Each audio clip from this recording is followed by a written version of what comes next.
Imagine, um, imagine trying to fix a perfectly tuned, like high-performance sports car, right? Right.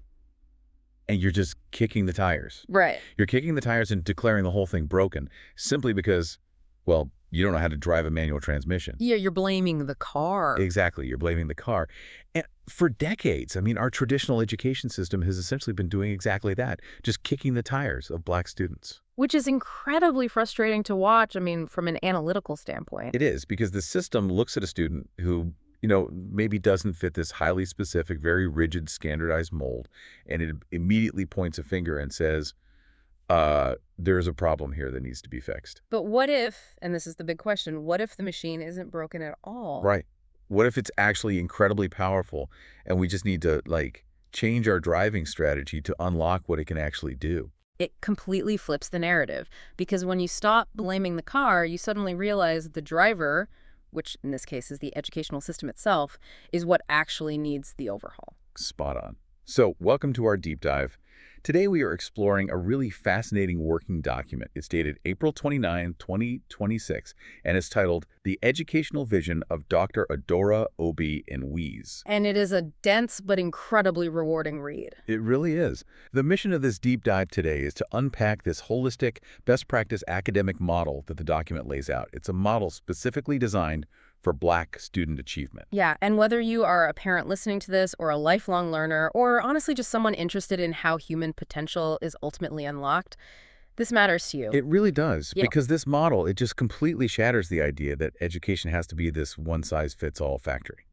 So, okay, let's unpack this. I'm ready. Before we even get into, the actual mechanics of how this framework suggests teaching, we have to establish the baseline assumption this model makes about the students themselves, the kids walking into the room. Yeah, the starting point. And looking at my notes here, this document calls its central foundation the genius of Black children. The genius of Black children. Right. The framework asserts that Black children inherently possess natural intelligence, immense creativity, problem-solving abilities, cultural memory, survival intelligence, and community awareness. Which, I mean, that is such a massive paradigm shift from the usual language we hear in education, right? The whole narrative of, catching kids up or closing the gap. Exactly. The core philosophy is that the educational system's goal is not to fix these students because they aren't broken. Right. The goal is to create environments that protect and, expand the genius they already bring with them.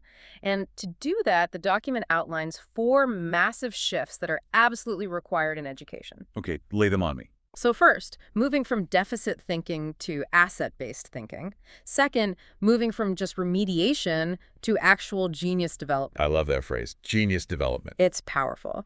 Third is shifting from pure standardization to human development. And finally, moving from passive learning to active engagement. Man, those shifts are profound, especially that first one, moving from deficit to asset-based thinking. Going back to that sports car analogy from the beginning, deficit thinking is focusing exclusively on the stall, right? The car stalled, it's broken. Right. Whereas asset-based thinking is recognizing the horsepower. It's saying, look at what this engine can do if we engage the clutch correctly. And what's fascinating here is how that connects directly to the third shift. Yeah. Moving from standardization to human development. Oh, yeah. Unpack that for a second. Well, when your only goal is standardization, like getting every single student to pass the exact same multiple choice test on a Tuesday in March, you are essentially trying to force every mind into the exact same cognitive rhythm. Which is just not how human brains work. Not at all. But when the goal is human development, the entire purpose of a school changes. It's no longer just an academic sorting mechanism that ranks kids based on how well they conform. It becomes an incubator. Exactly. You are developing complete individuals. So if we accept that premise, Right. that there is this inherent genius waiting to be incubated inside these kids, the natural question for you, the listener, is probably, well, where does that genius first emerge? Yeah, when do we see it? And the document points straight to early childhood. Specifically, ages 4 to 5, the framework points out that at this age, children are already natural scientists. They're mathematicians, engineers, and storytellers. Oh, they absolutely are. I mean, anyone who has spent even 5 minutes with a 4-year-old knows they're just constantly interrogating reality. Yes, the constant why. Why is the sky blue? How does this door hinge work? Where does the water go when it goes down the drain? And that's the crucial mechanism here. That natural curiosity, that barrage of questions, it's an actual form of scientific observation. Wow. Yeah, I guess it is. So early education, according to this model, shouldn't be about, making them sit quietly cross-legged on a rug. It has to focus intensely on pattern recognition, building vocabulary, observation, and really fueling that inquiry. Letting them ask the questions. Right. Because when a child learns to recognize patterns early, whether that's in shapes or stories or just nature, they are building the cognitive scaffolding required for advanced logic later on. Okay, so picture this. You have a classroom full of 5-year-olds bursting with this natural curiosity, right? Okay. There's little scientists everywhere. A room full of energy. Exactly.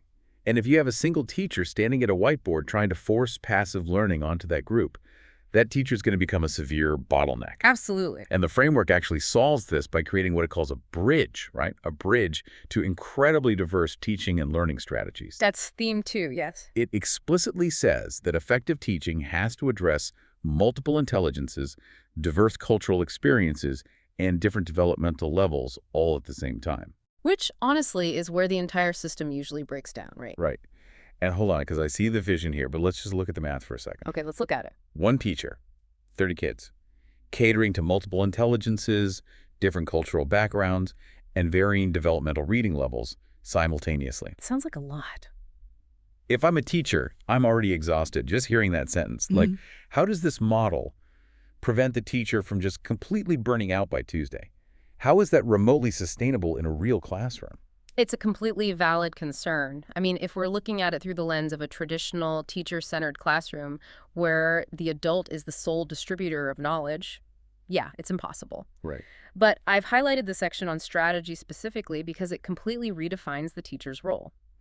The model views these diverse learning styles not as burdens for the teacher to manage, but as multiple pathways to achievement. Oh, interesting. So the diversity is actually a tool. Yes, it's about designing an environment where the students are actually part of the engine. So the teacher isn't going home and writing 30 different highly individualized lesson plans every single night. Precisely. You utilize the students' natural strengths, their interactive, community-centered nature, to help carry the educational load. You do this through cooperative learning and peer teaching. Okay, peer teaching, break that down for me. Think about the mechanics of it. Say you're teaching math. If one student grasps a mathematical concept visually, right, but another student grasps it kinesthetically through movement, you pair them up. Oh, I see. Because when a student has to explain a concept to a peer, it forces their own brain to consolidate that information and structure it logically. They literally teach each other. That's brilliant. So the genius in the room becomes a shared resource. Exactly. A compounding resource acting as a multiplier effect for the single teacher. That makes a ton of sense. It turns the classroom into this living ecosystem rather than just an assembly line. But, to actually implement those collaborative strategies, the model makes it very clear that we have to abandon the classic, sit still, face forward, keep your hands to yourself, and read silently approach. Oh, completely. We have to engage the body and the senses. Yeah, moving deeply into theme 3, visual and auditory strategies. Right. And the document specifically notes that Black children often demonstrate incredibly strong rhythmic intelligence, visual memory, and a deep connection to oral traditions. So we aren't just talking about, looking at a smartboard with some flashy graphics. No, much deeper than that. The sources push for spoken word, audiobooks, cultural storytelling, music, and poetry in the classroom. And there was a detail in the sources that completely caught my attention. It explicitly stated that music and poetry directly improve reading fluency, memory, and comprehension. Yeah, and if we connect this to the bigger picture, the mechanism behind that is actually incredible. Awesome. Well, when a student engages with rhythm, their brain chunks syllables and linguistic patterns together much more effectively. Oh, wow. Right. It bypasses the friction of just trying to sound out static, isolated words on a page, which can be super frustrating.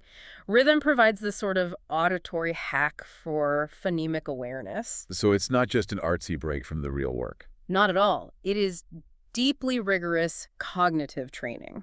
And it goes beyond just auditory hacks, too. Because by honoring those oral traditions and rhythmic intelligence, the school is providing a profound validation of the student's cultural memory. That is so crucial. You aren't just teaching reading, right? Oh. You're telling the student, hey, the way your culture naturally communicates is valid, it's intelligent, and it is academically rigorous. Which builds immediate trust between the student and the system. And once you engage the ears and the eyes, the framework says you have to engage the body. Yes, theme 4. It operates on a very bold principle, and I love this quote, movement is intelligence. Movement is intelligence. I want you, the listener, to just think about that for a second. Think about how you pace around the room when you're on a complex phone call. Oh, I do that all the time. Right, you're trying to untangle a really difficult problem at work, and you instinctively stand up and start walking. Why? Because movement activates your brain's memory and engagement. It's biological. The physical motion literally increases blood flow and actually helps synthesize complex thoughts. Yet for some reason, we tell young children that in order to focus, they must freeze their bodies. It's completely backward. It upends the traditional idea that a good student is a static student. This framework argues that students learn by touching, building, acting, and experimenting. So we're talking about incorporating sports, interactive writing, physical demonstrations, and role-playing into daily instruction. Yes. But, okay, here's where a traditionalist listening to this might panic. Uh-oh, the pushback. Right. Because if kids are moving around and experimenting and pacing and talking to each other, who is doing the actual academics? How are they passing state math and reading benchmarks if they're basically playing all day? Well, the model's answer to that is to completely redefine what an academic laboratory actually looks like. It argues that these physical, creative activities, they are the academics. Okay, I'm listening. Starting with creativity itself. I've underlined a specific quote here in my notes that addresses this exactly. Creativity is not extracurricular. Creativity is intellectual development. Man. So often, art, theater, music, are the very first things cut from a school budget, right? Yeah. Because they're seen as disposable extras. Just fluff. But this document says that art, athletic strategy, cultural performance, these are the very things that build emotional intelligence, innovation, and high-level problem solving. And that leads naturally into discussion and oral communication, which is deeply rooted in African oral traditions. The principle is that Black children learn optimally through dialogue. And we aren't just talking about answering rigid questions from a textbook, right? Like, what year did this happen? No. The sources explicitly say students should debate ideas, share experiences, and I found this so interesting. They should discuss the weather, discuss travel, and tell stories. Discuss the weather. That sounds so casual. It does sound casual, but look at the underlying mechanism. When a student verbally describes the weather or recounts a travel experience in detail to a group, they are forced to search for advanced descriptive adjectives. Oh, I see. They have to structure a narrative arc on the fly. They are building complex vocabulary and oral confidence organically, rather than just memorizing a list of vocabulary words for a Friday quiz. Okay, here's where it gets really interesting, though. The framework takes all of that, the movement, the creativity, the discussion, and applies it to real-world analysis and predictive thinking. Theme 7. Yes, it advocates transforming sports competitions and games into literal academic laboratories. It's essentially an academic Trojan horse. Yes. A Trojan horse. You take something the student already fiercely protects and cares about, like, say, watching a massive basketball tournament or analyzing a football game, and you just sneak high-level statistical probability and predictive logic inside of it. Exactly. You analyze the winners and losers, you break down team strategies, player statistics, patterns, cause and effect, like, why did the point guard pass here instead of shooting? Right, and this raises an important question about what society traditionally considers to be academic. Oh, definitely. Because we tend to think sitting in silence with a worksheet full of word problems is rigorous. Yeah. But analyzing a basketball game strategy, predicting the outcome based on historical player statistics, and debating the cause and effect of a specific play, that requires the exact same scientific reasoning and logic that you use in a high-level math or physics class. You're doing statistics. Yep. You're just doing it with an engaging real-world application instead of abstract numbers on a page. Yeah. And you are using logic and oral communication to defend your prediction to your peers. And most importantly, you're doing it with ownership. The student is the one driving the inquiry. Ownership is key. Which transitions us perfectly into the final, really critical layer of this framework. We have to look at the ecosystem surrounding the student. Right. Themes 8 and 9. Because all of these amazing classroom strategies we just talked about, the kinesthetic learning, the sports analysis, the cooperative peer teaching, they will ultimately fail if they just exist in a vacuum. Yeah, you can't just have this magic happen from 8 a.m. to 3 p.m., send the kid home, and completely ignore the rest of their life. The school has to expand its borders. It has to. And that's what the framework emphasizes with family partnerships and student voice. The framework states unequivocally, let me read this, education must be family-centered because parents are the first teachers. Which is something a lot of educational systems say, right, but they rarely actually practice it. Exactly. It's often lip service. But here it's foundational. Parents are the first teachers, the primary cultural transmitters, and the ultimate motivators. So a school system that operates under this model cannot hold parents at arm's length. No. It requires actively building trust, communicating regularly, sharing these strategies, and inviting participation. If a child is learning through rhythmic intelligence and oral discussion at school, the home has to reinforce the reading, the discussion, the music. Right, the environment has to be cohesive. Student success undeniably increases when the school and the home work as a unified team rather than two completely separate entities that barely talk. And then there's the final piece of this ecosystem, actually asking the students about their choices. Simply put, student voice matters.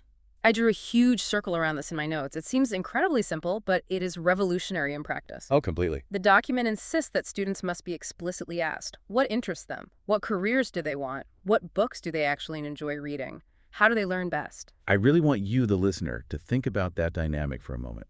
Think about how powerful it is simply to be asked by a figure of authority how you learn best. It changes everything. To have someone look at you and say, what do you want to achieve, and how can I help you get there? Instead of just sitting down and being told what to memorize for the next 12 years. The psychology behind it is undeniable. Taking ownership of your own education changes your neurochemistry. Wow, really? Yeah. It provides autonomy, which triggers dopamine, which builds intrinsic motivation. It transforms a student from just a passive receiver of information into an active, motivated participant in their own life. It is a massive leadership builder. Okay, so we have these interconnected elements. Early childhood inquiry, diverse collaborative teaching strategies, sensory learning, kinesthetic movement, creativity, discussion, real-world analysis, family partnerships, and student voice. It's a lot. It's a lot. Yeah. But the document brings all 9 of those themes together into this ultimate educational ecosystem. Yes, the complete connection model. It all culminates in a final educational principle directly from the text, which perfectly synthesizes everything we've discussed today. Let's hear it. Lay the final quote on us. Okay, it states, when Black children are seen as intelligent, taught through multiple pathways, encouraged creatively, allowed to discuss and analyze, supported by family, engaged physically and mentally, and given ownership of learning, their natural genius emerges. Their natural genius emerges. Man, it's such a powerful conclusion. And the thing is, this isn't just theory, right? Right. The sources note that this exact principle is serving as the foundation for major real-world initiatives, like NAACP educational advocacy programs. It proves that when you build a system around family empowerment and African-centered educational excellence, you aren't just tweaking a curriculum, you are fundamentally transforming communities. The ultimate takeaway of Dr. ADORA NWEZE's vision is that the education of Black children must move entirely from survival to genius development. So what does this all mean? Obviously, it's a masterclass in educational reform. But I really want to challenge you listening to this right now to look at your own life through this lens. Regardless of your age or your profession, where in your life are you stuck in survival mode instead of genius development mode? That's a great question. Are you trying to force yourself to learn or work in a way that goes against your own natural intelligence? Are you ignoring your need for movement or discussion or creativity just because society told you those things weren't, productive? It's a really profound reflection, and it actually leaves me with one final thought to mull over. Okay. We've spent this entire deep dive talking about redesigning schools, right? Okay. To move away from that rigid, standardized mold. Right. But what if we applied this exact asset-based genius development model to our corporate workplaces, to our entire adult society? Oh, wow. If kinesthetic movement, vibrant creativity, and deep oral discussion were suddenly considered the ultimate signs of peak intelligence and professionalism in the office, what modern, rigid structures would have to disappear tomorrow?